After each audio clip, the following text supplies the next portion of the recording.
আসুন এই সময় আমরা আজকের দিনের জন্য মনোনীত শাস্ত্রাংশ পাঠ করি।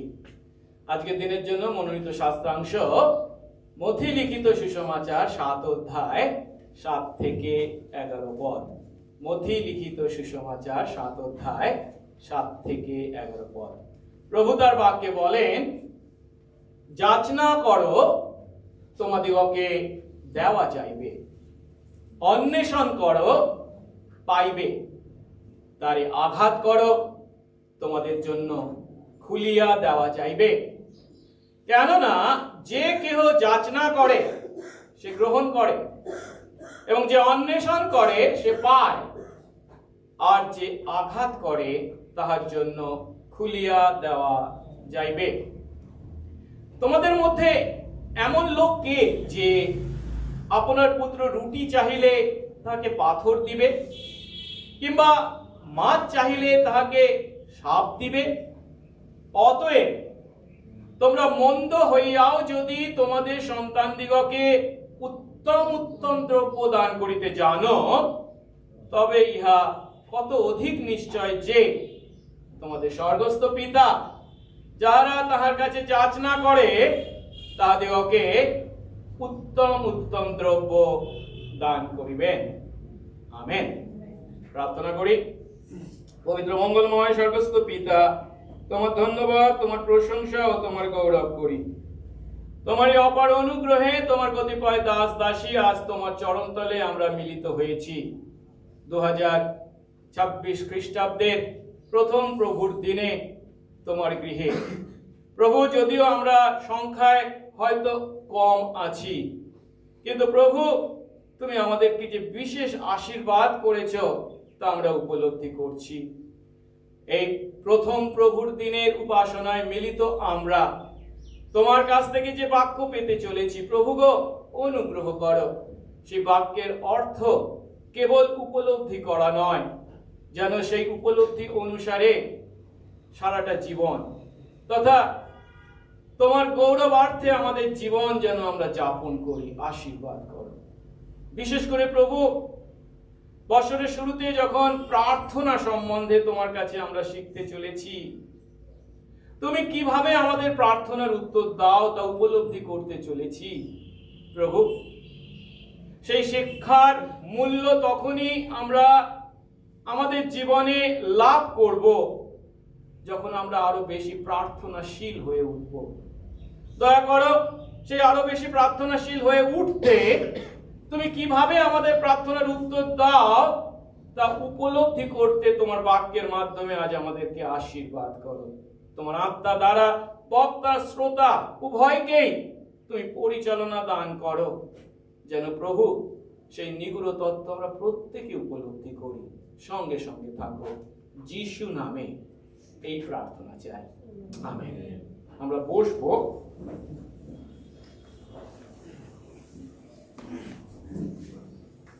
নতুন বছরে একটা বিষয় আমি উপলব্ধি করেছি, আর সেটি হলো আমি এবছরে চেষ্টা করব যত সহজ করে পারি প্রভুর বাক্যকে আপনাদের কাছে তুলে ধরতে। কারণ আমাদের মণ্ডলীতে বিভিন্ন ধরনের ভাই বোনেরা এসে থাকেন, আর তাই আমি চেষ্টা করব যত সহজ করে পারি এবং খ্রিস্ট বিশ্বাসের খুব ভিত্তিমূলক বিষয়গুলি নিয়ে আমরা শিক্ষা লাভ করব। আজ 2026 সালের প্রথম রবিবার বা প্রথম প্রভুর দিন। গত বৃহস্পতিবার ছিল নতুন বৎসরের আরাধনা, আর সেদিন যারা আমরা এসেছিলাম আমাদের নিশ্চয়ই মনে আছে, আমরা লূক লিখিত সুসমাচার 12 অধ্যায় থেকে শিখেছিলাম 13 থেকে 21 পদ, এবং সেখানে আমরা উপলব্ধি করেছিলাম যদি খ্রিস্ট বিশ্বাসী আমি হয়ে থাকি তাহলে আমাকে ঈশ্বরের উদ্দেশ্যে ধনবান হতে হবে। নিজেদের জন্য কেবল ধন সঞ্চয় করা নয়, স্বর্গে ধন সঞ্চয়কারী তথা ঈশ্বরের উদ্দেশ্যে ধনবান হওয়ার কথা। আর আমরা যখন ঈশ্বরের উদ্দেশ্যে ধনবান হই তখন আমরা সর্বদা দুটি সত্য মনে রাখবো। প্রথমটি মনে আছে নিশ্চয়, আমরা কার সামনে আছি সব সময়? সব সময় ঈশ্বরের সামনে আছি, কোরআন দেও, তার চক্ষু বা দৃষ্টি এড়িয়ে আমরা কিছুই করতে পারি না। এবং তৃতীয় বিষয়টি, আমাদের জীবনের লক্ষ্য হলো কেবল ঈশ্বরের গৌরব, সোলি দেও গ্লোরিয়া। তাই সহজ কথায় খ্রিস্ট বিশ্বাসী আমাদের জীবন হলো পিতা ঈশ্বরকে তথা যীশু খ্রিস্টকে জানা এবং তার জন্য জীবনযাপন করা। এখন এই সত্য যদি আমরা মাথায় রাখি, এই সত্য যদি আমরা মনে রাখি, তাহলে সেই যীশু খ্রিস্টকে জানা এবং তার জন্য যদি আমি জীবনযাপন করতে চাই, তাহলে প্রথমত যে বিষয়টা আমাদেরকে উপলব্ধি করতে হবে কি, তার সঙ্গে আমি আরো একান্তে বেশি সময় কাটাবো। আমি তাকে জানতে চাই কিন্তু তার সঙ্গে আমার দেখাশোনা নেই। আমি তার জন্য জীবনযাপন করতে চাই কিন্তু তার সঙ্গে আমি সময় কাটাই না। তিনি কি চান কি না চান তা আমি জানি না। তাহলে কি করে তাকে জানবো বা তার জন্য জীবনযাপন করব? তার সঙ্গে যদি আমাদের বেশি সময় কাটাতে আমরা চাই, তাহলে আমাদের প্রয়োজন, আমাদের জীবন কেমন হবে? উভয়মুখী যোগাযোগে, বোথ ওয়ে কমিউনিকেশন। দুজনের মধ্যে যখন সম্পর্ক হয়, আমি শুধু কথা বলে যাব আর তিনি কেবল শুনবেন তা নয়, তার কথাও আমাদেরকে শুনতে হবে, তাই তো? প্রেমিক প্রেমিকা আমরা সব সময় চাই আমার কথা যেন ও মন দিয়ে শুনুক, ওর কথা যেন আমি মন দিয়ে শুনি। এই দুটো বিষয় যেন, বোথ ওয়ে কমিউনিকেশন যেন সেখানে সাধিত হয়। ঠিক একইভাবে ঈশ্বরের সঙ্গে আমাদের ঘনিষ্ঠ সম্পর্ক বা একান্ত সম্পর্কের জন্য প্রয়োজন এই উভয়মুখী যোগাযোগে। আর সেটি কিভাবে সম্ভব? যখন আমরা বাইবেল পাঠ করি তখন তার অর্থ কি? তিনি আমাদেরকে বলছেন, আমরা তার কথা শুনছি। আর যখন আমরা প্রার্থনা করছি তখন আমরা আমাদের কথা তাকে বলছি, তিনি শুনছেন। আর এই দুটি বিষয়ের মধ্যে দ্বিতীয় বিষয়টি নিয়ে আজ আমরা শিখব, অর্থাৎ প্রার্থনা সম্বন্ধে শিখব। এখন যদি বিশ্বাসী আমরা হয়ে থাকি, খ্রিস্ট বিশ্বাসী, আর প্রার্থনা করি না, এটা কখনো চিন্তা করা যায় না। বিশ্বাসী আমাদের জীবনে প্রার্থনা হচ্ছে শ্বাস প্রশ্বাস। কিন্তু যদিও আমরা সকলেই প্রার্থনা করি, কিন্তু এই প্রার্থনা সম্বন্ধে আমাদের পার্থক্য আছে। কেউ অবিরত প্রার্থনা করি, কেউ আবার মাঝে মধ্যে প্রার্থনা করি, আবার কেউ আছি কেবল বিপদে পড়লে প্রার্থনা করি। যাই হোক, আমরা প্রত্যেকেই প্রার্থনা করি, ঈশ্বরের কাছে প্রার্থনা করি। আর প্রার্থনা যখন করি তখন যে প্রশ্নটি আমাদের মনে জেগে থাকে তা হলো, ঈশ্বর কিভাবে আমাদের প্রার্থনার উত্তর দেন? কোন পথে বা কোন পদ্ধতিতে বা কি প্রিন্সিপাল বা নীতি মেনে সাধারণত তিনি আমাদের প্রার্থনার উত্তর দেন? এ বিষয়ে সামগ্রিক বাইবেলের শিক্ষা কি? যখন আমরা এই বিষয়টা উপলব্ধি করি, ঈশ্বর কিভাবে কোন পদ্ধতিতে বা কোন নীতিকে মেনে সাধারণত আমাদের প্রার্থনার উত্তর দেন, সে বিষয়ে বাইবেলের সামগ্রিক শিক্ষাকে যখন আমরা উপলব্ধি করি, তখন আমরা প্রার্থনা করতে আর নিরুৎসাহিত হই না। আমরা উপলব্ধি করি এখন তিনি প্রার্থনার উত্তর দিচ্ছে না, তার কারণটা এই, বা তিনি এখন প্রার্থনার উত্তর দিচ্ছে না, তার কারণ এই। আর তাই আমাকে প্রার্থনা আরো চালিয়ে যেতে হবে, প্রার্থনা আমি শেষ করব না, আরো করতে হবে। তাই আজ আমরা যে শাস্ত্রাংশটি পাঠ করেছি, অর্থাৎ মথি লিখিত সুসমাচার 7 অধ্যায় 7 থেকে 11 পদ, এই পদকে মোটামুটি ভিত্তি করে এবং বাইবেলের অন্যান্য অংশ আমরা দেখব, তার মাধ্যমে আমরা উপলব্ধি করব যে ঈশ্বর সাধারণত কিভাবে আমাদের বিশ্বাসী আমাদের প্রার্থনার উত্তর দেন। এখন এই প্রার্থনার উত্তর সম্বন্ধে যখন আমি বলছি, তখন নিশ্চয়ই আপনাদের মনে কারোর মনে বিভিন্ন প্রশ্ন তৈরি হচ্ছে। হ্যাঁ, আপনি তো প্রার্থনা করছেন, আমিও তো প্রার্থনা করেছি, কিন্তু প্রার্থনার ফল বা উত্তর আমি কিভাবে পেয়েছি তা যদি সত্যি স্বীকার করি, তাহলে অনেক নেতিবাচক কথা বলতে আমি বাধ্য হব, কারণ এটা বাস্তব। হয়তো কেউ বলবেন, জানেন আমার বাবা যখন মৃত্যুর সঙ্গে পাঞ্জা কষছিলেন, তখন আমি তাকে বাঁচিয়ে দেওয়ার জন্য কত প্রার্থনা করেছি, কিন্তু ঈশ্বর আমার সেই প্রার্থনা শোনেননি। সত্য কথা। কেউ হয়তো বলবেন, আমার স্বামী যাতে চার্চে আসে তার জন্য আমি কত প্রার্থনা করছি, এখনো পর্যন্ত করছি, কিন্তু চার্চে আসার বিন্দু মাত্র আগ্রহ আমি তার মধ্যে দেখতে পাচ্ছি না। কেউ বলবেন, একটা চাকরির জন্য আমি কত প্রার্থনা করছি, কিন্তু এখনো তার কোনো সন্ধান পেলাম না।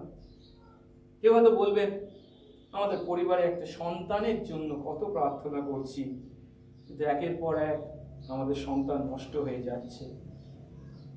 ছাত্রছাত্রীরা বলবেন, পরীক্ষায় পাশ করার জন্য অনেক প্রার্থনা করেছিলাম, কিন্তু কই, পাশ করতে তো পারলাম। এখন এই অভিজ্ঞতাগুলো আমি যার অভিজ্ঞতার সঙ্গে মিলে যাচ্ছে আমি তার উদ্দেশ্যে বলছি যে তা নয়, এটা আমাদের প্রত্যেকের অভিজ্ঞতা। কিন্তু এই সমস্ত অভিজ্ঞতা থেকে আমাদের মনে সাধারণত যে ধারণাটা দানা বাঁধে, সেটা কি? ঈশ্বর সত্যি আমাদের প্রার্থনা শোনেন কি, নাকি শুনলেও আমাদের প্রার্থনার উত্তর দেওয়ার প্রয়োজন তিনি তেমন অনুভব করেন না।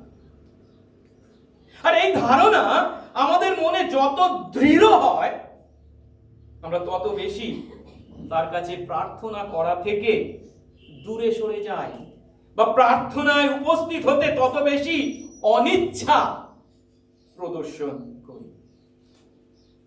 কিন্তু একবার সত্যি কথাটা, এই অভিজ্ঞতাকে ভিত্তি করে নিজেদেরকে বোঝবার চেষ্টা করি। মানে বিষয়টা এমন, আমি ঈশ্বরের কাছে এই প্রার্থনা করেছিলাম, আমি এইগুলো চেয়েছিলাম, এবং আমি মনে করি এগুলো আমি পাওয়ার যোগ্য, তিনি আমাকে উত্তর দিতে বাধ্য, কিন্তু তিনি যেহেতু উত্তর দেননি, তাহলে প্রার্থনা করে কি লাভ? তার মানে আমরা প্রার্থনা সম্বন্ধে কি ধারণার অধিকারী? প্রার্থনা হলো এমন একটি বিষয় যে আমি তার কাছে আনবো, আর তিনি সেই প্রার্থনা অনুসারে আমার ইচ্ছা অনুসারে কাজ করতে বাধ্য।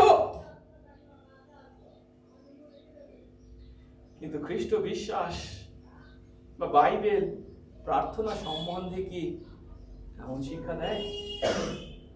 গত রবিবার আমরা শিখেছি, আমরা যেন সবসময় মনে রাখি আমরা কার সামনে আছি? ঈশ্বরের সামনে। এবং আমাদের জীবনের লক্ষ্য কি? কেবল ঈশ্বরের গৌরব। আমাদের জীবনের লক্ষ্য যদি কেবল ঈশ্বরের গৌরব হয়, তাহলে আমি প্রার্থনা করেছি তার উত্তর তিনি যাই দিন না কেন, আমি তার গৌরবার্থে জীবন যাপন করব। বাস্তবে কি দাঁড়াচ্ছে? আমার ব্যক্তিগত ইচ্ছা চরিতার্থ না হওয়ার কারণে আমি তার গৌরব করতে দ্বিধা করছি। তাহলে কি আমি প্রকৃত অর্থে খ্রিস্ট বিশ্বাসী জীবনযাপন করছি? এখন এই কথা বললে হয়তো আমাদের মন ঠিক পূর্ণ হবে না, তবুও আমি যেটা চেয়েছিলাম এটা কি খুবই না পাওয়ার মতো বিষয়? তাই আজ আমরা একটা বিষয় ভালো করে উপলব্ধি করব, যে ঈশ্বর কিভাবে আমাদের প্রার্থনার উত্তর দেন। আমরা অনেক সময় মনে করি যে তিনি আমাদের প্রার্থনার উত্তর দেননি, কিন্তু ঈশ্বর কি কখনো আমাদের প্রার্থনার উত্তর দেন না? এটা হতে পারে না। বিশ্বাসযুক্ত এমন কোন প্রার্থনা নেই ঈশ্বর অতীতে যার উত্তর দেননি বা আগামী দিনে উত্তর দেবেন না। বিশ্বাসযুক্ত এমন কোন প্রার্থনা হতে পারে না। ঈশ্বর সমস্ত প্রার্থনারই উত্তর দেন, কিন্তু প্রার্থনার উত্তরের মধ্যে আছে পার্থক্য। আমরা প্রার্থনার উত্তর মনে করি কি, হ্যাঁ মানেই প্রার্থনার উত্তর পেলাম, কিন্তু না, তা সত্য নয়। তিনি আমাদের প্রার্থনার বিভিন্ন উত্তর দিতে পারেন, না দিতে পারেন, কিংবা বলতে পারেন অপেক্ষা করো, কিংবা বলতে পারেন তোমাকে আরো বৃদ্ধি পেতে হবে, কিংবা বলতে পারেন হ্যাঁ। কিন্তু আমরা সাধারণত মনে করি আমি প্রার্থনা করলে তিনি যদি হ্যাঁ উত্তর দেন তবেই উত্তরটা হ্যাঁ, তবেই তিনি উত্তর দিয়েছেন। আসলে তা নয়। গীত 116 অধ্যায় 1 পদ বলে কি? গীত রচক বলছেন, আমি সদাপ্রভুকে প্রেম করি কারণ তিনি শোনেন কি আমার রব, আমার বিনতি। তিনি আমার কোন প্রার্থনা শোনেন না বা আমার প্রার্থনার উত্তর দেন না, এটা কখনো হতে পারে না। আমি যদি তার সন্তান হই, তিনি আমার পিতা এবং তার কাছে আমি যে সমস্ত প্রার্থনা করি বিশ্বাস সহকারে, তিনি অবশ্যই শোনেন এবং উত্তর দেন। আর আজ আমরা যে শাস্ত্রাংশটি পাঠ করেছি 7 অধ্যায়, মথি 7 অধ্যায় 7 পদ, তিনি স্পষ্ট করে আমাদের কাছে প্রতিজ্ঞা করেছেন, যাচনা করো তোমাদেরকে দেওয়া যাবে, অন্বেষণ করো পাবে, দ্বারে আঘাত করো তোমাদের জন্য খুলে দেওয়া যাবে। এখন এই শাস্ত্রাংশ আমাদের কাছে খুবই পরিচিত, যদিও পরিচিত তবু আমি একটু চেষ্টা করব এর মাধ্যমে এই ঈশ্বর আমাদের প্রার্থনার কিভাবে উত্তর দেন। তিনি যে অবশ্যই শোনেন এবং উত্তর দেন, কিন্তু উত্তরটা তিনি কিভাবে দেন, কোন পদ্ধতিতে দেন বা কি নীতি মেনে দেন, আজ তা আমরা বুঝতে চেষ্টা করব। একটু আগে বলেছি আমাদের প্রার্থনার উত্তর 4 ধরনের উত্তর হতে পারে। প্রথম উত্তরটা কি? না উত্তর। দ্বিতীয় উত্তরটা কি? এখন নয়, অপেক্ষা করো। তৃতীয় উত্তরটা কি? হ্যাঁ, তুমি পেতে চাইছো, পাবে, কিন্তু তার জন্য তোমার নিজেরই কি দরকার? আগে বৃদ্ধি পাওয়া দরকার। এবং চতুর্থ উত্তরটি হচ্ছে হ্যাঁ উত্তর, যখন আমরা যেটা চাইছি তা তিনি আমাদেরকে দিচ্ছেন। আসুন ধাপে ধাপে আমরা শিখি। প্রথমটা হচ্ছে না উত্তর। কিন্তু ঈশ্বর কখন আমাদেরকে না উত্তর দেন? যখন আমাদের প্রার্থনার বিষয়বস্তুর মধ্যে ভুল থাকে। আমি যে বিষয়টা চাইছি এটা চাওয়া উচিত নয়, বা এটা সঠিক বিষয় আমি চাইছি না, ভুল বিষয় চাইছি। কিন্তু আমার মনে হচ্ছে না, আমি তো ঠিকই চাইছি, এটা আমার প্রয়োজন আছে, আমি তাই চাইছি। কিন্তু আপনি আপনার নিজের সম্বন্ধে যতটা না জানেন, ঈশ্বর আপনার সম্বন্ধে আরো বেশি ভালো করে জানেন। এবং আপনার জন্য যেটা আপনি প্রয়োজন বলে মনে করছেন সেটা সত্যিকারের আপনার প্রয়োজন নয়। আপনার প্রয়োজন কি তিনি ভালো করে জানেন, আর তাই তিনি তা দিচ্ছেন না। আমরা যখন ভুল বিষয়বস্তুর জন্য প্রার্থনা করি তখন তিনি সরাসরি না বলেন, দেন না। একটু আগে আমরা দেখছিলাম এই 7 অধ্যায়, সেখানে 9 এবং 10 পদে কি বলেছে? তোমাদের মধ্যে এমন লোক কে যে তার পুত্র রুটি চাইলে পাথর দেবে, কিংবা মাছ চাইলে সাপ দেবে? ভালো কথা, আমাদের ছেলেরা রুটি চাইলে নিশ্চয়ই আমি রুটি দেবো, মাছ চাইলে মাছই দেবো, রুটির বদলে নিশ্চয়ই পাথর দেব না, বা মাছের পরিবর্তে সাপ দেব না। কিন্তু আপনার ছেলে যদি আপনার কাছে রুটি চাওয়ার বদলে পাথর চায়, আপনি কি তাকে পাথর দেবেন? আপনার ছেলে যদি আপনার কাছে মাছ চাওয়ার পরিবর্তে সাপ চায়, আমি একটু খেলা করব, আপনি কি তাকে সাপ দেবেন? অনেক সময় সন্তান আমরা আমাদের পিতা ঈশ্বরের কাছে আমাদের জীবনে ক্ষতিকারক এমন বিষয় চেয়ে থাকি, কিন্তু আমাদের পিতা হচ্ছেন, আমাদের স্বর্গস্থ পিতা হলেন মঙ্গলময়। তিনি আমাদের মঙ্গল চিন্তা করেন, আর তাই তিনি কখনো আমাদেরকে আমাদের জন্য ক্ষতিকারক, আমাদের জীবনে ক্ষতিকারক এমন বিষয় দেন না, তা থেকে আমাদেরকে দূরে রাখেন। কিন্তু দুঃখের বিষয়টা কি জানেন?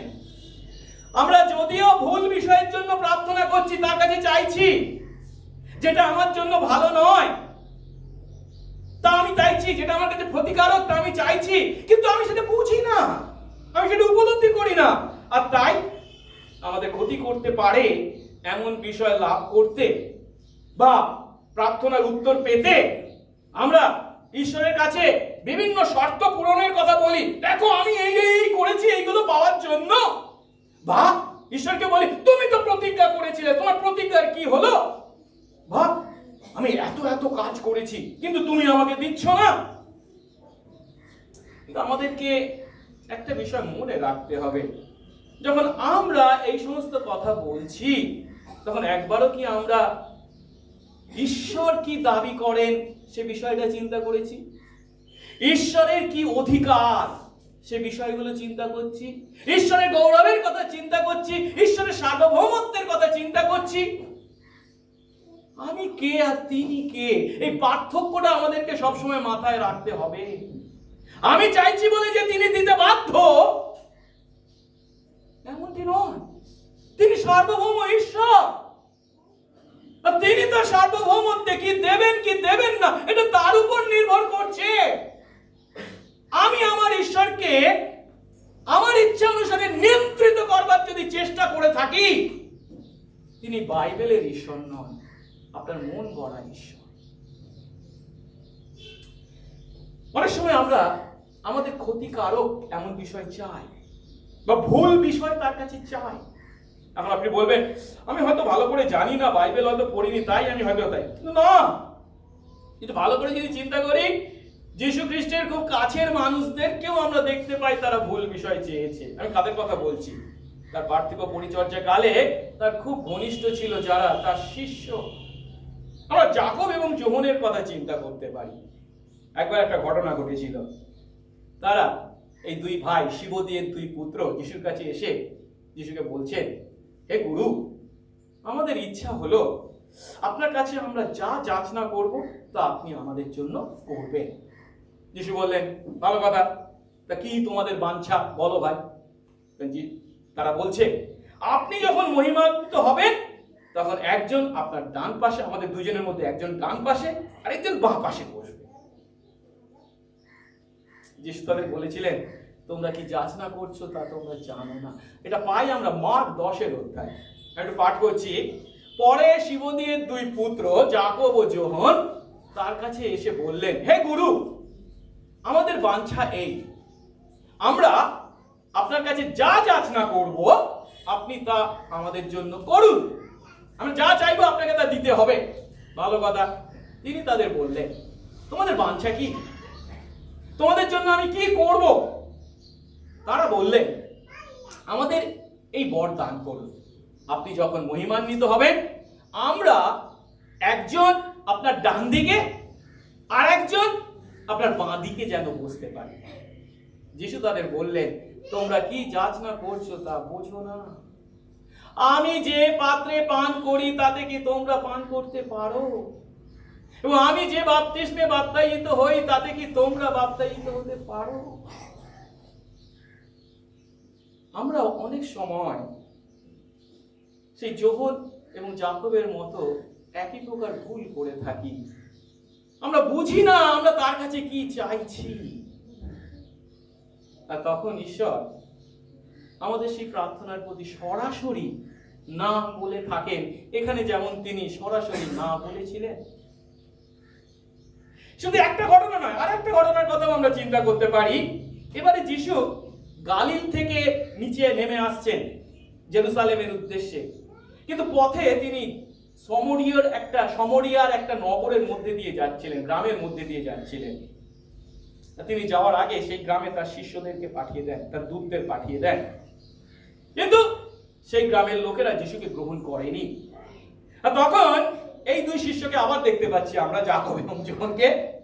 তারা যিশুকে এমন কথা বলছেন, প্রভু আপনি কি ইচ্ছা করেন আমরা বলি আকাশ থেকে নেমে এসে এদের ধ্বংস করে দিক, ছাই করে দিক? এখানেও বুঝতে হবে তারা যে প্রার্থনাটা করেছিল তাদের প্রার্থনার বিষয়বস্তু সঠিক ছিল না। আর সেখানে যিশু শুধু যে তাদের প্রার্থনার প্রতি না বলেছেন তা নয়, আরো কি তাদের তিরস্কার পর্যন্ত করেছেন। আমরা দেখি লুক 9 অধ্যায় 51 থেকে 56 পদ। আর যখন তার ঊর্ধ্বে অর্থাৎ পিতার কাছে ফিরে যাওয়ার সময় পূর্ণ হয়ে আসছিল, তখন তিনি একান্ত মনে জেরুসালেমে যেতে উন্মুখ হলেন এবং তার আগে দূতদের প্রেরণ করলেন। তারা গিয়ে সমরীয়দের কোনো গ্রামে প্রবেশ করলেন যাতে তার জন্য আয়োজন করতে পারেন।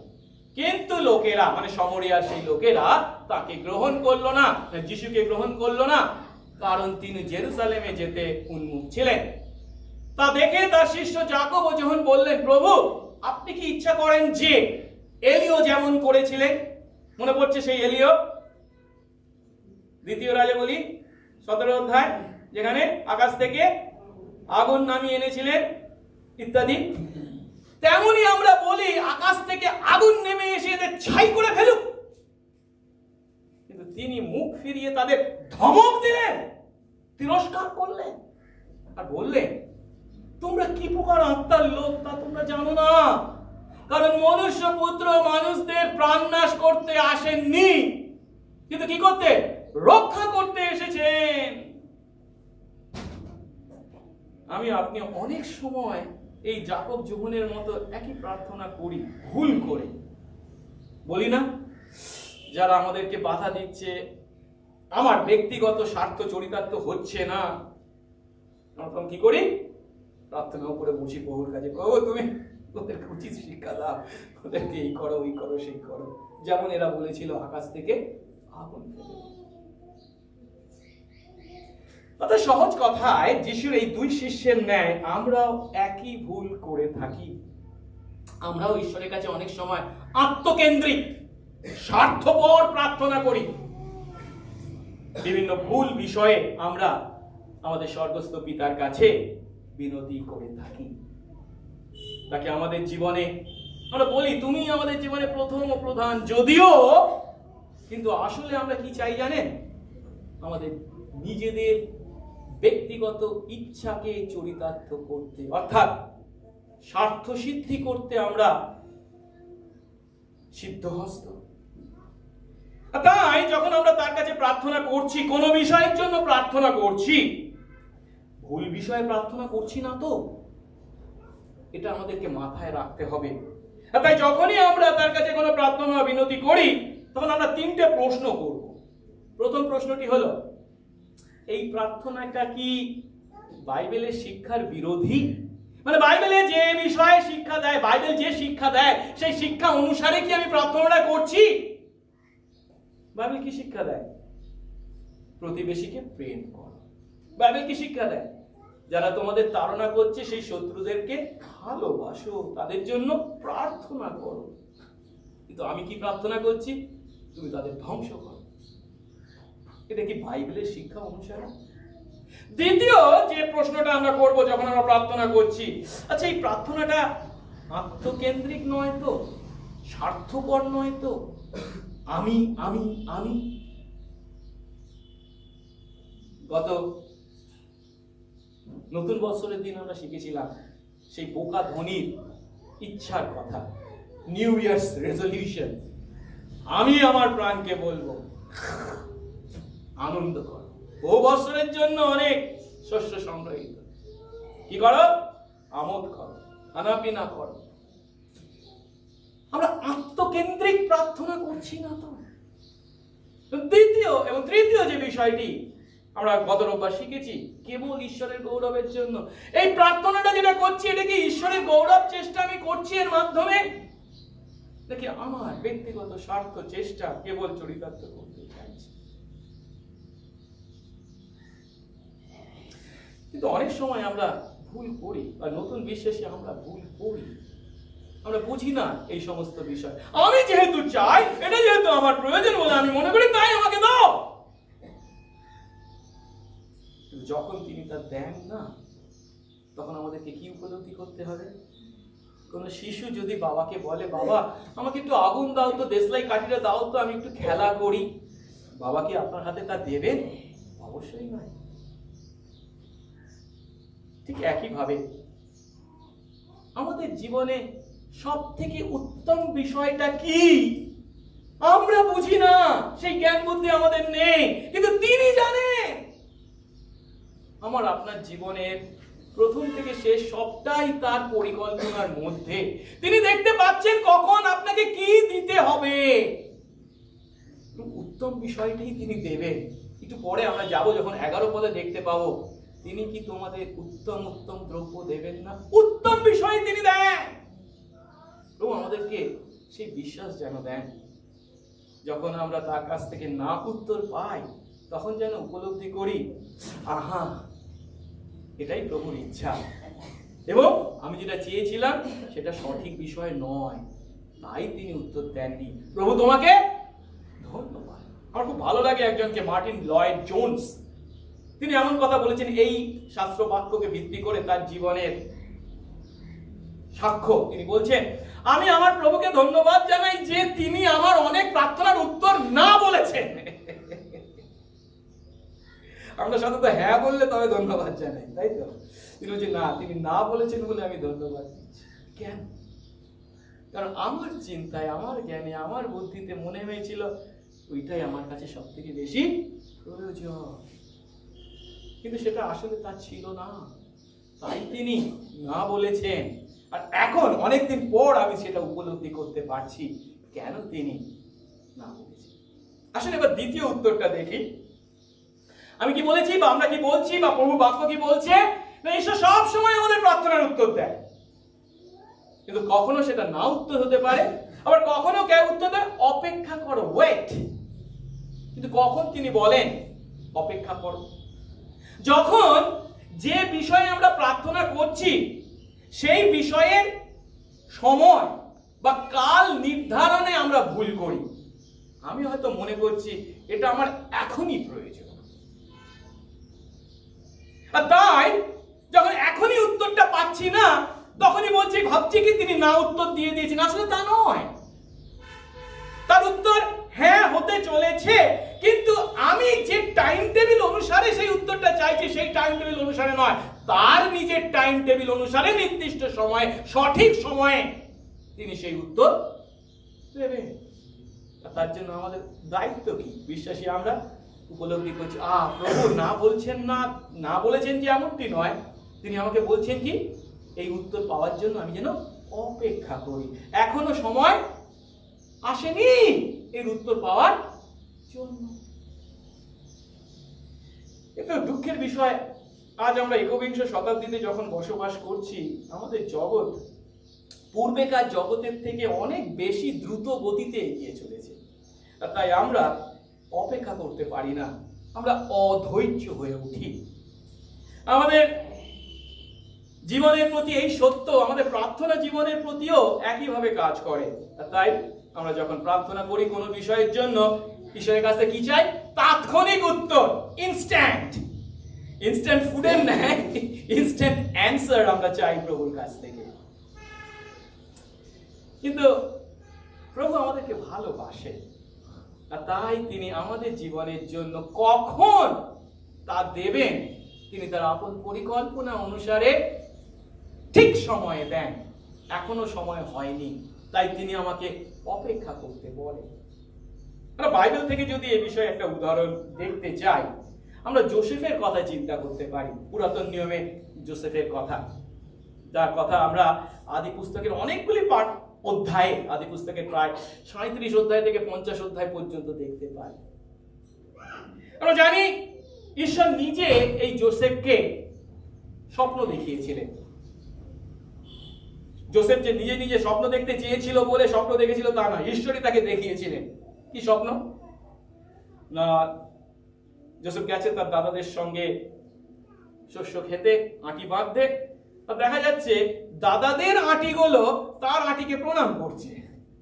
আর দ্বিতীয় স্বপ্নটা তো আরো মারাত্মক, আকাশে সূর্য, চন্দ্র এবং 11টি নক্ষত্র তাকে প্রণাম করেছে। তুই দেখেছিস বাবা, নিজের মধ্যে চুপচাপ থাকলে হয়ে যেত, কিন্তু না, এবার বলে দিচ্ছি ঈশ্বর আমাকে দেখিয়েছেন। না, দাদাদেরকে বলেছে, আর দাদারা তো চটে গেছে, আর তাই দাদারা কি করেছিল? রেগে গেছিল। কেন?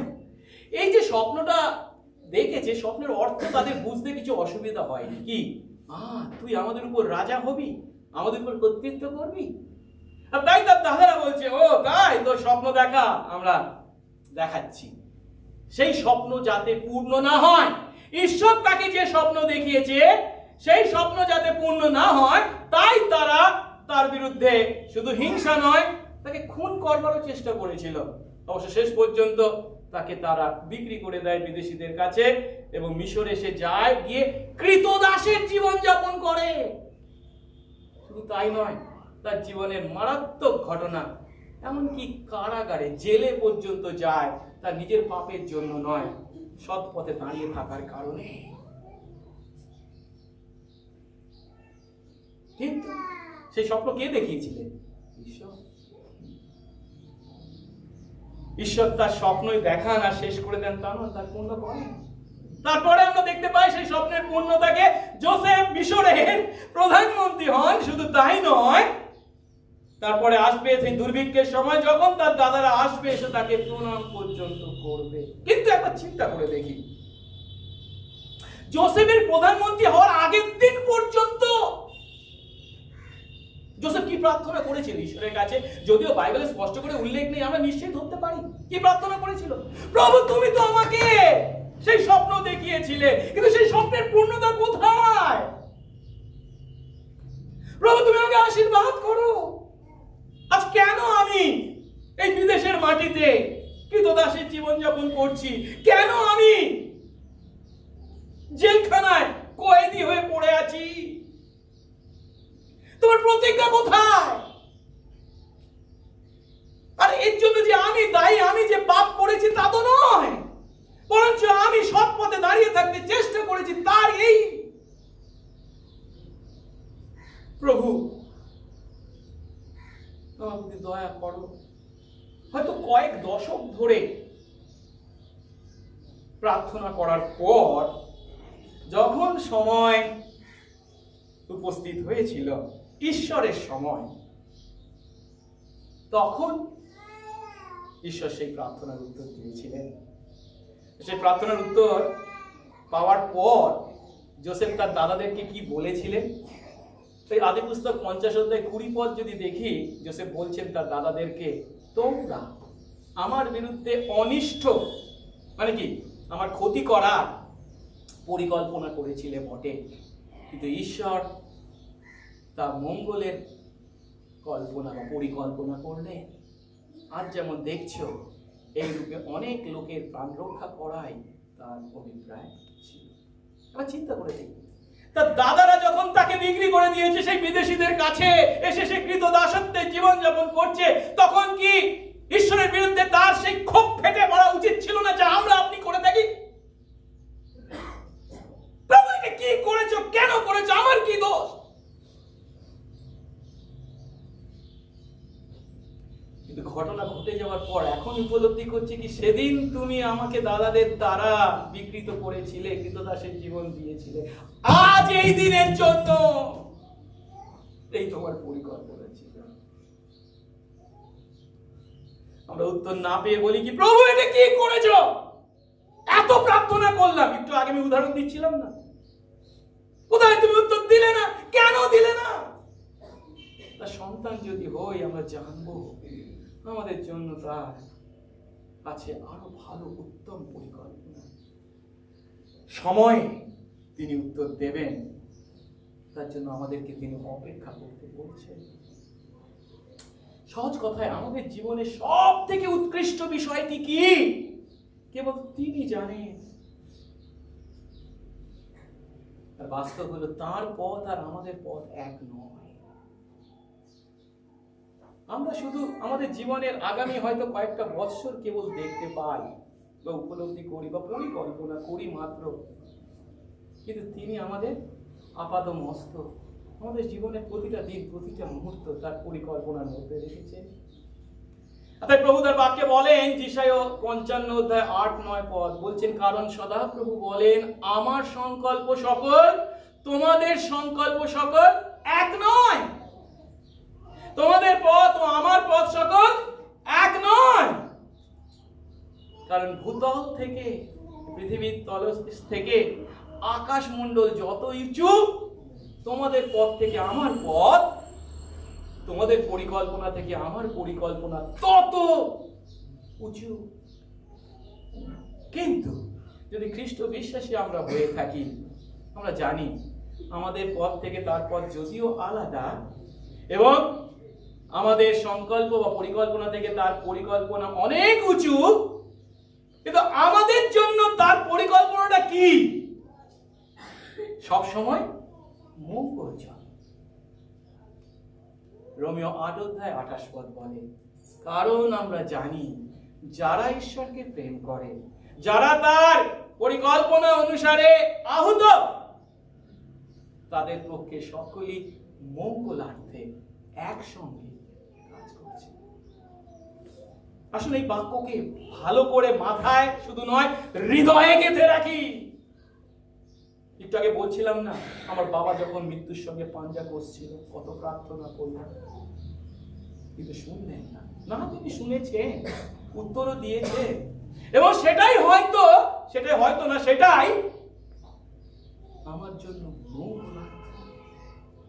কারণ তিনি যা করেন তার সন্তান আমাদের জীবনে আমাদের ভালোর জন্য করেন। তাই সমস্ত পরিবেশ ও পরিস্থিতির মধ্যে আমাদের প্রয়োজন তাতে আস্থা রাখা, তাতে নির্ভর করা। তাই তো আমরা বিশ্বাসী, আমরা অবিশ্বাসী নই।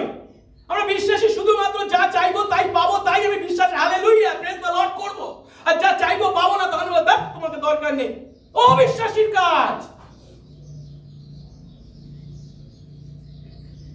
আমাদের প্রার্থনার উত্তর কখন দিতে হবে তা তিনি আমাদের থেকে অনেক ভালো জানেন। তিনি যখন আমাদের প্রার্থনার উত্তর দিতে দেরি করেন, তখন যেন আমরা অধৈর্য না হই, আমরা যেন তার উত্তমতায় ক্রমশ নির্ভর করি। মনে রাখি, আমাদের প্রার্থনার উত্তর দিতে দেরি হওয়ার পিছনে কি আছে? কারণ আছে। হয়তো আমাদের জীবনের জন্য তার অন্য কোনো পরিকল্পনা আছে, হতে পারে যা এখন আমরা জানি না, কিংবা হয়তো প্রার্থনার উত্তর ভোগ করার জন্য এখনো আমরা পরিপক্ক হইনি, ম্যাচিওর হইনি, তাই তিনি এখনো দিচ্ছেন না। তাই আমাদের দরকার কি?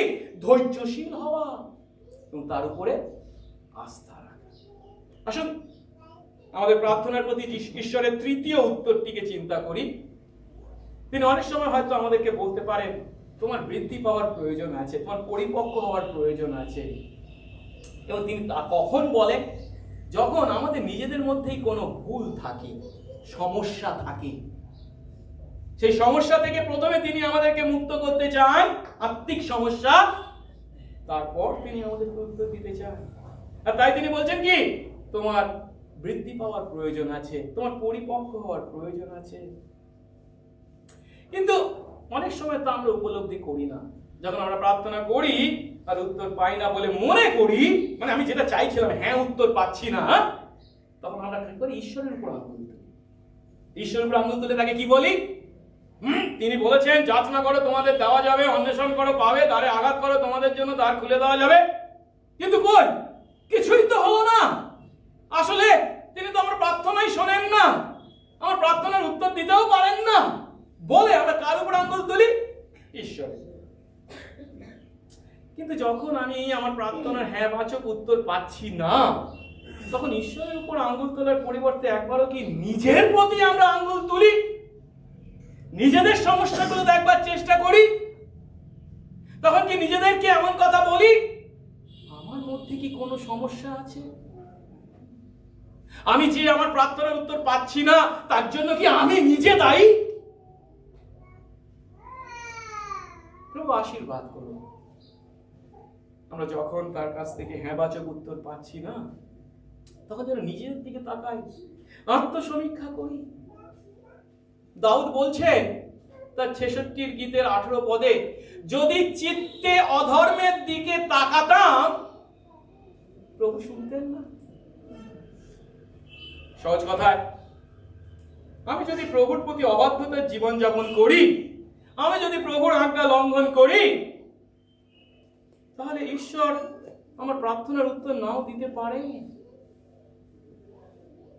কিন্তু এই কথা বললে পর হয়তো আপনারা মনে মনে ভাবছেন, ও তাহলে আমার প্রার্থনার উত্তর হ্যাঁ বাচক উত্তর পেতে গেলে আমাকে নিখুঁত জীবন যাপন করতে হবে, তবে আমরা হ্যাঁ বাচক উত্তর পাবো কি? না না না, তাহলে তো আমরা কেউই আমাদের প্রার্থনার উত্তর পেতাম না, হ্যাঁ বাচক উত্তর। কারণ কেউ আমরা নিখুঁত জীবন যাপন করতে পারি না। মনে রাখতে হবে, তিনি তার সার্বভৌমত্বে তার নিজের ইচ্ছা অনুসারে আমাদের প্রার্থনার উত্তর দিয়ে থাকেন। তবু চিন্তা করে দেখি, আমি নিজে পাপপূর্ণ জীবনযাপন করে চলবো, পাপপূর্ণ ইচ্ছা চরিতার্থ করে চলবো, আর তার কাছ থেকে আমি আমার প্রার্থনার উত্তর চাইবো?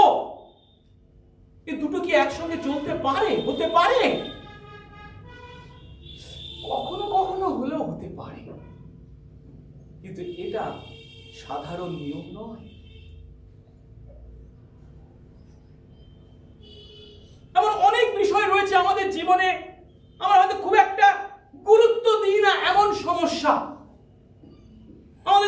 আধ্যাত্মিক সমস্যা, আমাদের জীবনে নৈতিক সমস্যা, আমরা আমল তেমন দিই না, কিন্তু প্রভুর বাক্য আমাদের চোখে আঙ্গুল দিয়ে দেখিয়ে দিচ্ছেন যার জন্য তুমি উত্তর পাচ্ছ না তোমার প্রার্থনা। হ্যাঁ, প্রভু তার বাক্যে এমন কথা বলছে।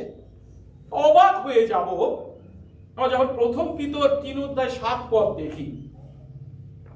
প্রভু কি বলছেন? সেই মতো স্বামীরা স্ত্রীলোক অপেক্ষাকৃত দুর্বল পাত্র বলে, মানে তোমাদের স্ত্রীদের সঙ্গে জ্ঞানপূর্বক বাস করো, তাদের নিজেদের সঙ্গে জীবনের অনুগ্রহের সহধিকারিণী জেনে তাদের সমাদর করো। তারপর তিনি কি বলছেন? যেন তোমাদের প্রার্থনা রুদ্ধ না হয়। আপনি বলবেন, কি বলছেন প্রভু? আমার স্ত্রীর সঙ্গে আমার সম্পর্ক, তার উপরে আমার প্রার্থনা রুদ্ধ হওয়া বা মুক্ত হওয়া জড়িত? প্রভু বলছেন তার বাক্যে। অর্থাৎ এই পদ অনুসারে আমরা আমাদের স্ত্রীদের সঙ্গে সঠিক ব্যবহার না করায় হয়তো আমরা আমাদের প্রার্থনার উত্তর নাও পেতে পারি। খ্রিস্ট ধর্মের একটা বৈশিষ্ট্য হলো শুধুমাত্র আমাদেরকে আশ্বাস বাণী যে যোগায় তা নয়, নৈতিক জীবনের কথাও পাশাপাশি বলে। নৈতিক জীবনের দ্বারা যে আমরা তা অর্জন করি তা যদিও নয়, কিন্তু খ্রিস্ট বিশ্বাসের জীবন আমরা যখন যাপন করি, আমরা নৈতিক জীবন যাপন করতে বাধ্য হই। এখানে যেমন আমাদের স্ত্রীদের প্রতি সঠিক ব্যবহার না করার কারণে আমাদের প্রার্থনা রুদ্ধ হওয়ার কথা তিনি বলেছেন, একইভাবে মালাকি 3 তিনি কি বিষয় বলেছেন? আমরা যদি 7 থেকে 12 পাঠ করি, সেখানে বলছেন, তোমাদের পিতৃপুরুষদের সময় থেকে তোমরা আমার বিধিকলাপ থেকে সরে পড়েছো, সে সকল পালন করনি। আমার কাছে ফিরে এসো, পালন করো, আমিও তোমাদের কাছে ফিরে আসবো। এ কথা বাহিনীগণের সদাপ্রভু বলেন। কিন্তু তোমরা বলছো আমরা কিসে ফিরবো? মানুষ কি ঈশ্বরকে ঠকাবে? তোমরা তো আমাকে ঠকিয়ে থাকো, কিন্তু তোমরা বলছো কিসে তোমাকে ঠকাইয়াছি? দশমাংশে, উপহারে। তোমরা অভিশাপে সাপগ্রস্ত। হ্যাঁ, তোমরা এই সমস্ত জাতি আমাকেই ঠকাচ্ছ। তোমরা সমস্ত দশমাংশ ভান্ডারে আনো যেন আমার গৃহে খাদ্য থাকে, আর তোমরা এতে আমার পরীক্ষা করো। এ কথা বাহিনীগণের সদাপ্রভু বলেন। প্রতিজ্ঞা করছেন কি, তা যদি তোমরা করো, আমি আকাশের দ্বার সকল মুক্ত করে তোমাদের প্রতি অপরিমেয় আশীর্বাদ বর্ষণ করি কিনা, আর আমি তোমাদের জন্য গ্রাসককে ভৎসনা করব, সে তোমাদের ভূমির ফল বিনষ্ট করবে না, এবং ক্ষেত্রে তোমাদের দ্রাক্ষালতার ফল অকালে ঝরবে না। এ কথা বাহিনীগণের সদাপ্রভু বলেন। আর সর্বজাতি তোমাদের ধন্য বলবে, কারণ তোমরা প্রীতিজনক দেশ হবে। এ কথা বাহিনীগণের সদাপ্রভু বলেন। সহজ কথায়, আমরা যদি আমাদের ঈশ্বরকে এবং ঈশ্বরের বাক্যকে অবহেলা করি, ঈশ্বর কেন আমাদের প্রার্থনার উত্তর দিতে যাবেন? আমরা যদি আমাদের জীবনে বিভিন্ন পাপকে পুষে রাখি, সেই সমস্ত পাপকে স্বীকার না করি, আমরা ঈশ্বরের কাছ থেকে আমাদের প্রার্থনার উত্তর আশা করতে পারি না। আর তাই আমরা যখন আমাদের প্রার্থনার উত্তর পেতে ব্যর্থ হই, তখন প্রয়োজন আমাদের আত্মসমীক্ষা। ঈশ্বর যেন আমাদের সেই সমস্ত পাপকে দেখিয়ে দেন, সেই সমস্ত পাপের জন্য আমরা যেন তার কাছে অনুতপ্ত হই, সেই সমস্ত পাপ তার কাছে স্বীকার করি। আর তা যখন করব, তিনি আমাদেরকে কি প্রতিজ্ঞা করেছেন?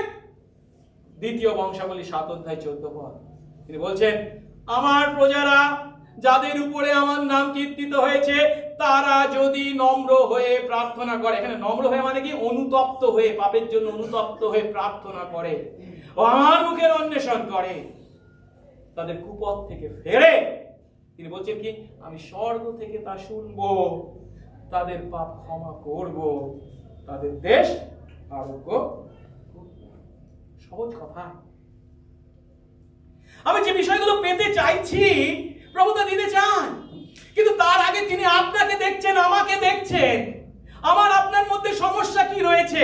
আমি আমার মধ্যে পাপ পুষে রেখেছি, তার জন্য অনুতপ্ত নই। তিনি আমাকে সেই পাপ থেকে মুক্ত করতে চান, তাই তিনি এখনো প্রার্থনার উত্তর দিচ্ছেন না। আমি যেন অনুতপ্ত হয়ে তার কাছে ফিরে আসি। আমাদের জীবনে কোনটা বেশি করে প্রয়োজন? যেগুলো চাইছি সেগুলো, নাকি আমরা নিজেরা? প্রভু আমাদেরকে আশীর্বাদ করুন। প্রভু যখন প্রার্থনার হ্যাঁবাচক উত্তর দিতে দেরি করেন এবং উপলব্ধি করি তার বাক্যের মাধ্যমে আমার জীবনে সেই সমস্ত বিষয় যা ঈশ্বরের বৃদ্ধি পেতে আমাকে বাধা দিয়ে চলেছে, তার জন্য যেন অনুতপ্ত হই, তার কাছে পাপ স্বীকার করি, আত্মকেন্দ্রিক ও স্বার্থপর প্রার্থনা করার পরিবর্তে ঈশ্বরের ইচ্ছা অনুসারে যেন প্রার্থনা করি, যে প্রার্থনা তিনি অবশ্যই উত্তর দিয়ে থাকেন হ্যাঁবাচক। আসুন এবারে চতুর্থ উত্তরটিকে চিন্তা করি, যে উত্তরটা আমরা সবসময় তার কাছে পেতে চাই, আর সেটি হচ্ছে কি? হ্যাঁবাচক উত্তর, হ্যাঁ উত্তর। কিন্তু কখন তিনি হ্যাঁ উত্তর দেন? একটু আগে আমরা তিনটে উত্তরকে দেখেছি। কখন তিনি না উত্তর দেন? যখন প্রার্থনার বিষয়বস্তুর মধ্যে ভুল থাকে, তাই তো? কখন তিনি বলেন অপেক্ষা করো? যখন আমরা প্রার্থনার উত্তর যে সময় পেতে চাইছি সেই সময়টা আমরা ভুল নির্ধারণ করেছি। আর কখন তিনি বলেন বৃদ্ধি পাও বা পরিপক্ক হও? যখন আমরা নিজেদের মধ্যে কোনো সমস্যার অধিকারী থাকি। তাহলে তিনি কখন হ্যাঁ উত্তর দেন? যখন এই সমস্যাগুলো সেখানে থাকে না। তার অর্থ কি? আমি সঠিক বিষয়বস্তুর জন্য প্রার্থনা করছি, সঠিক সময়ে সেই প্রার্থনার উত্তর চাইছি, এবং আমি নিজে সঠিক জীবন যাপন করছি, তখন তিনি আমাদের অবশ্যই হ্যাঁবাচক উত্তর দিয়ে থাকেন। সর্বদা আমরা মনে রাখবো, ঈশ্বর আমাদের প্রার্থনার উত্তর দিয়ে আনন্দ পেয়ে থাকেন, কিন্তু আমাদের প্রার্থনার উত্তর দেওয়ার আগে তিনি আমাদেরকে তার সন্তান হিসাবে প্রথমে আশীর্বাদ করতে চান। আর তার সন্তান হয়েও যখন আমরা সেই সন্তানের আচরণে ব্যর্থ হই, তখন তিনি প্রথমে আমাদেরকে পরিবর্তিত করেন। যখন সন্তান হয়েও সন্তানের আচরণে ব্যর্থ হই, আর আমরা যখন পরিবর্তিত হই, তখন আমরা যে প্রার্থনা করি সে প্রার্থনাটা কেমন প্রার্থনা হয়? তার ইচ্ছা অনুসারে প্রার্থনা করি। আর যখন তার ইচ্ছা অনুসারে আমরা প্রার্থনা করি, তিনি অবশ্যই সেই প্রার্থনার হ্যাঁ উত্তর দেন।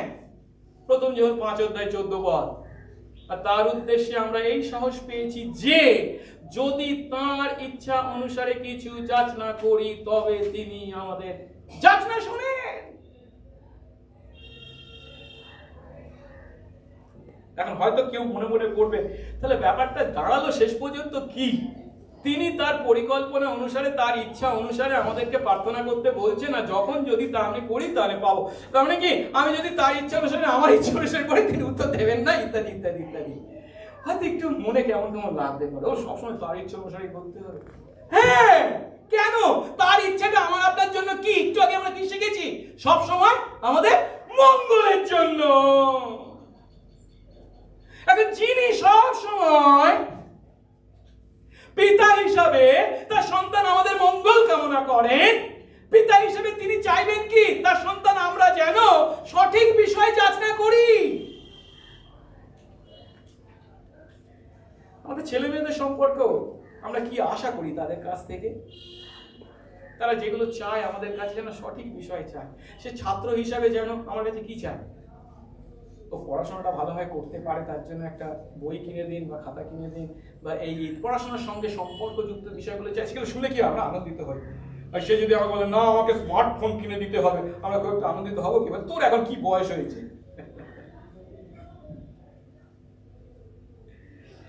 আমরা যখন ছোট থাকি তখন আমরা আমাদের বাবা মার কাছে অনেক অনেক আবদার করি, কারণ আমরা বুঝি না আমার জন্য কোনটা ভালো বা কোনটা মন্দ।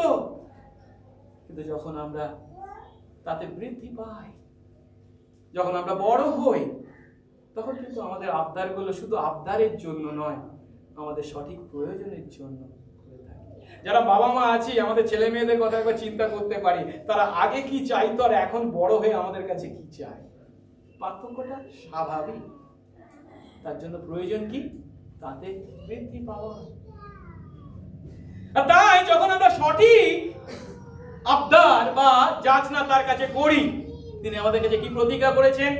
7:11 অতএব তোমরা মন্দ হয়েও যদি তোমাদের সন্তানদের উত্তম উত্তম দ্রব্য দান করতে জানো, তবে এটা কত বেশি নিশ্চিত যে তোমাদের স্বর্গস্থ পিতা যারা তার কাছে যাচনা করে তাদের তিনি কেমন দ্রব্য দেবেন? মন্দ বিষয় দেবেন উত্তম উত্তম দ্রব্য দান করবে। কিন্তু যেটা এখানে সব থেকে গুরুত্বপূর্ণ বিষয় সেটা হচ্ছে আমাদের জন্য সেই উত্তম বিষয়গুলি কি সেটা কিন্তু তিনি আমাদের থেকে আরো ভালো জানেন, বা সব থেকে ভালো জানেন। আর তিনি আমাদের জন্য যে ভালো বিষয়টা কি তিনি জানেন এবং ঠিক করে রেখেছেন। আমি সেটা কখন পাবো?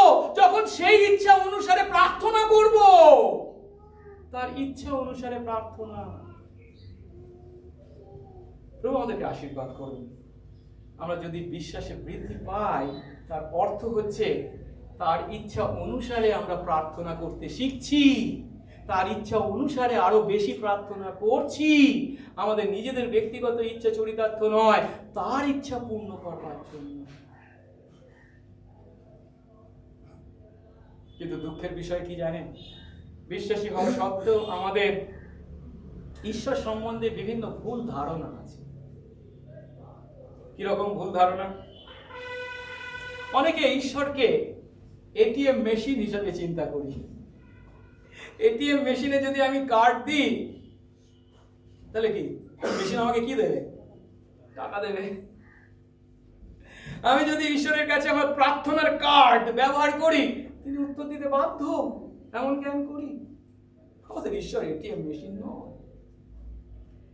আরেকটু উদাহরণ আমি অনেক সময় দিই, সেটা হচ্ছে আলাদিনের প্রদীপ। মনে আছে তো? যখন সেই আলাদিনের প্রদীপ সে ঘষত অমনি জিন আসতো আর জিনকে অর্ডার করা, ওই করে দাও, ওই করে দাও, সেই করে দাও। আমরা মনে করি প্রার্থনা নামক সেই প্রদীপ আমি যেই ঘষবো ঈশ্বর আমার কাছে আসবেন, আমি ঈশ্বরকে বলবো এটা করে দাও, ওটা করে দাও, আর ঈশ্বর করতে বাধ্য না। তিনি আলাদিনের প্রদীপের জিন নন। আমরা যেটা কখনো এমন চিন্তা না করি প্রার্থনা হচ্ছে এমন একটা অস্ত্র ঈশ্বর আমাদেরকে দিয়েছেন, এই অস্ত্রটাকে ব্যবহার করে আমি ঈশ্বরকে নিয়ন্ত্রিত করব, ঈশ্বরকে আমার ইচ্ছা অনুসারে কাজ করতে বাধ্য করব। আর যদি আপনি করেন,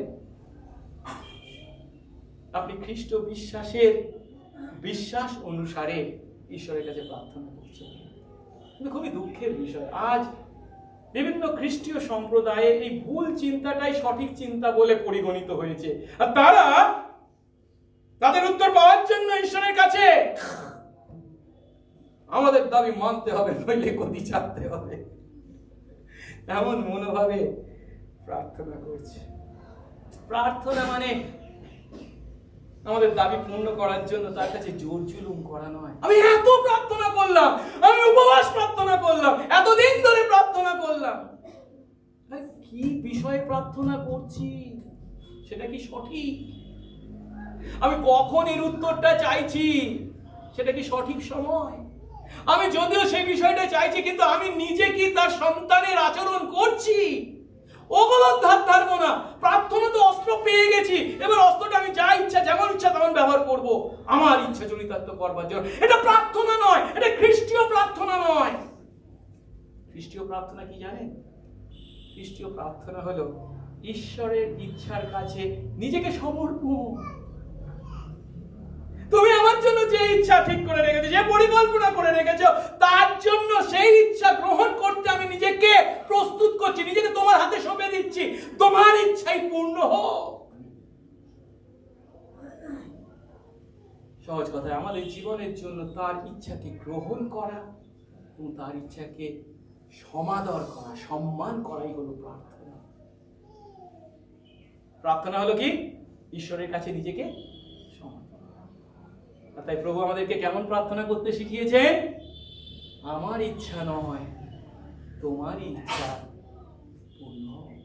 আমেন। প্রভুর প্রার্থনায় তিনি আমাদেরকে কিভাবে প্রার্থনা করতে বলেছেন? তোমার ইচ্ছা সিদ্ধ হোক, যেমন স্বর্গে তেমনি।